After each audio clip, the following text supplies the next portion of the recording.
Olá, estamos de volta com mais um episódio do podcast do curso de Direito da FMU com o professor Rodrigo da Cunha Lima Freire. Em nosso primeiro episódio, falamos aqui um pouco das experiências do professor Rodrigo na docência e começamos a falar sobre o Código de Processo Civil de 2015, os seus acertos, os seus erros, enfim. E falávamos, professor Rodrigo, da questão da fundamentação das decisões no novo CPC. O que nós poderíamos acrescentar em relação a isso? Quais são os problemas que decorrem da regulamentação que o CPC deu? Muito bem, professor Fábio. Eu acho que esse é um dos pontos mais relevantes do Código. Aliás, esse é um ponto que vem da Constituição Federal. Na verdade, o que o CPC faz é concretizar o comando constitucional, né, do artigo 93, inciso 9 da Constituição Federal. Na verdade, o que a Constituição diz? Que toda decisão judicial tem que ser fundamentada, sob pena de nulidade. O que acontecia é que não se dizia o que era fundamentar. A lei não especificava o que era fundamentar, né? Nem dava nenhum tipo de pista do que seria fundamentar. De maneira que aí a gente passou a ter todo tipo de decisão, né? Então, aquelas decisões do tipo indefiro porque não estão presentes os requisitos legais, né? Ou mantenham a decisão pelos seus próprios fundamentos, ou então aquelas decisões que citam princípios que diz, com base na dignidade da pessoa humana. Tá, mas a dignidade da pessoa humana, assim, nesse caso, como é que ela se aplica? Né? Concretizando isso, como é que isso funciona? Né? Porque teve aquele caso, Fábio, que foi um caso famoso, que foi uma laqueadura compulsória que fizeram numa mulher, e que, assim, quem requereu aquilo foi com base na dignidade da pessoa humana, porque ela era uma moradora de rua e tal, não sei o quê. E quem estava do outro lado dizia que não podia fazer a laqueadura compulsória pela dignidade da pessoa humana. Ou seja, a dignidade da pessoa humana, eu faço uma comparação que é o seguinte: na minha cidade, Natal, que é Natal, tem um negócio chamado lambedor de 7 ervas. É um xarope popular que serve para tudo. Azia, má digestão, gripe, qualquer coisa que você quiser, né? É o lambedor de 7 ervas, tá? Então, a dignidade da pessoa humana é o lambedor de 7 ervas do direito. Você saca aquilo ali e usa para o que você quiser, né? A espécie de carta super trunfo, para quem jogou aí o super trunfo, carta super trunfo do direito. Então, isso é fundamentar, né? Será que isso é fundamentar? Outra coisa, se você tem lá 10 alegações do autor, se você tem 15 alegações do réu, o juiz é obrigado a analisar todas as alegações do autor e do réu, né? Aí o juiz fazia o quê? O juiz não está obrigado a analisar todas as alegações. O juiz não está obrigado a analisar todas as afirmações, todas as alegações. Então, era muito assim, aberto isso. O que é fundamentar? O que significava fundamentar? E aí o CPC fez uma coisa muito interessante. Lá no 489, parágrafo 1º, ele diz de maneira exemplificativa, em 6 incisos, o que não é fundamentar, quando não se considera fundamentada uma decisão. Ele não diz o que é fundamentar, mas ele diz o que não é. Então, se você, por exemplo, fundamenta dizendo assim, indefiro a tutela antecipada porque não estão presentes os requisitos do artigo 300 do CPC. Isso não é fundamentar. Por que naquele caso os requisitos do artigo 300 não estão presentes? Né? E não simplesmente citar um dispositivo. Se você põe lá a dignidade da pessoa humana, a boa-fé mesmo, um ótimo princípio, mas você cita boa-fé sem especificar qual é a relação disso com o caso, isso não é fundamentar. Aqueles caras que ficam citando jurisprudência como se fosse salpicando orégano numa pizza, sai jogando lá, né? Mas qual é a relação disso com o caso? Se você não der a relação disso com o caso, isso não é fundamentar. Então, o código, ele deu todas as pistas do que é fundamentar. No fundo, fundamentar é o quê?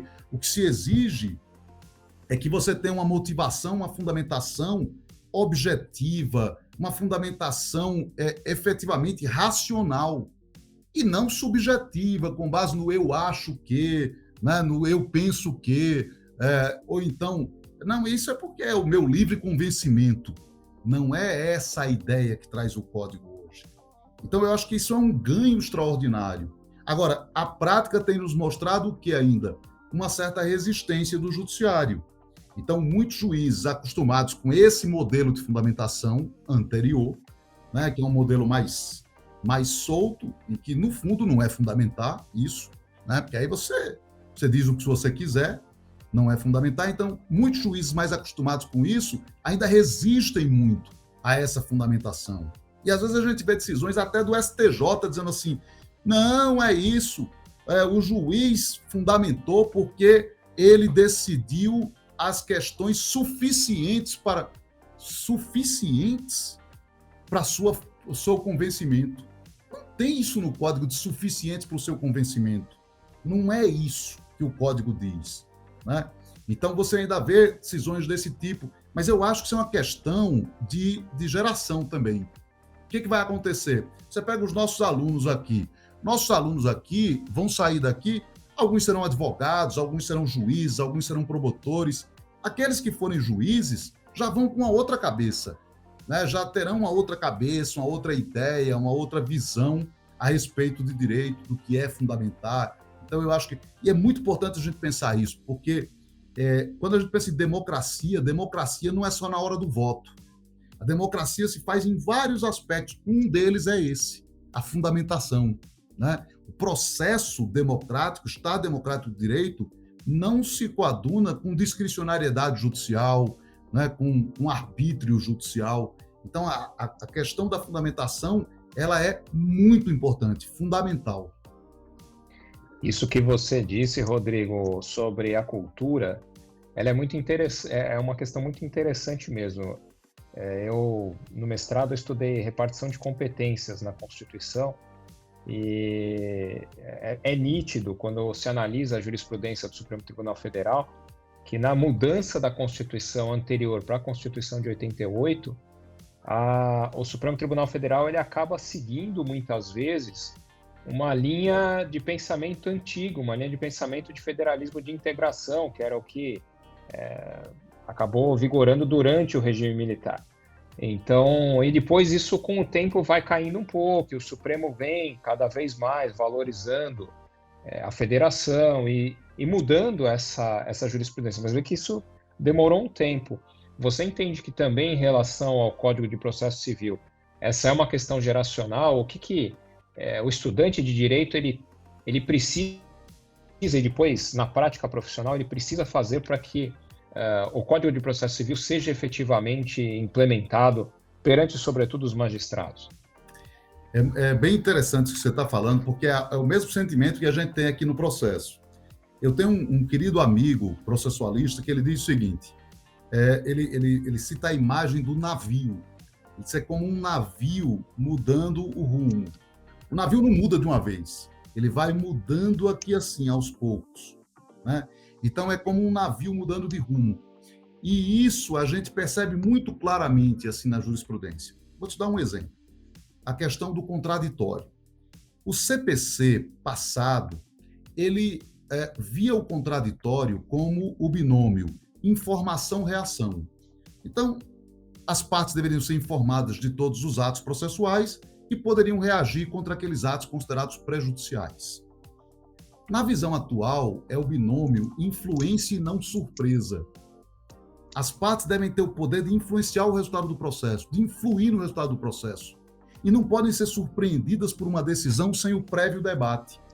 Então, a ideia é que você não pega o prato feito, a decisão já pronta, e você vai depois correr atrás, mas que você vai influenciar essa decisão antes dela ocorrer. Exemplo típico disso, a desconsideração de personalidade jurídica. O sistema anterior desconsiderava a personalidade, bloqueava a conta do sujeito, vou dizer numa linguagem mais simples, bloqueava a conta do sujeito. Quando ele ia saber que foi desconsiderada a personalidade? Quando ele via a conta dele lá, né, com a penhora online. Hoje, o que o código prevê? Um incidente para que você tenha primeiro o contraditório, ouvir essa pessoa, o sócio, por exemplo, da empresa, né, que vai ter o seu patrimônio alcançado, para depois você desconsiderar. Então, a ideia é essa. Mas se você vê isso na jurisprudência, tem idas e vindas. Então, por exemplo, o STJ disse uma coisa interessantíssima. A Corte Especial do STJ, com base nessa ideia atual de contraditório, fixou um entendimento de que ministro que não assistiu à sustentação oral não pode participar do julgamento. Justamente pelo binômio influência e não surpresa. Porque você não tem como influenciar aquele ministro, tal, não teve como fazer isso e tal. E a Corte Especial do STJ decidiu isso. É um avanço, é um enorme avanço, né? Ao mesmo tempo, o mesmo STJ, por meio da sua segunda turma, diz assim: mas o juiz pode decidir sobre incompetência absoluta sem ouvir as partes, sem ouvir previamente as partes. Não é o que está no Código. O artigo 10 do CPC diz, ele pode até decidir de ofício incompetência absoluta, mas ele tem que consultar as partes. Ele tem que ouvir as partes para poder decidir sobre isso. Porque mesmo que seja uma matéria de ordem pública, ele tem que consultar as partes, tem que ouvir as partes. Então, a gente tem aí idas e vindas, né? Então, esse movimento que a gente vai do navio, quer dizer, ele vai aos poucos. E você me fez uma pergunta que eu acho muito relevante. Como fazer para que sejam concretizados alguns princípios, alguns comandos do código, uma outra visão, a visão atual de processo, né? O fato é que algumas pessoas utilizam o código, citam o código atual com a cabeça no anterior, com a cabeça no CPC passado, né? Tem uma do STJ que é ótima. O STJ diz: não cabe embargos de declaração contra a decisão que nega seguimento ao recurso especial ou extraordinário. Por que ele diz isso? Porque no Código passado cabia embargos de declaração contra sentença ou acórdão. O CPC 2015 diz contra qualquer decisão.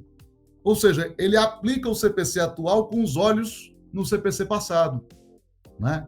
E é cômodo para ele, né? Porque isso favorece em relação ao número de recursos. Então, aí a pergunta que você me faz: o que fazer para que...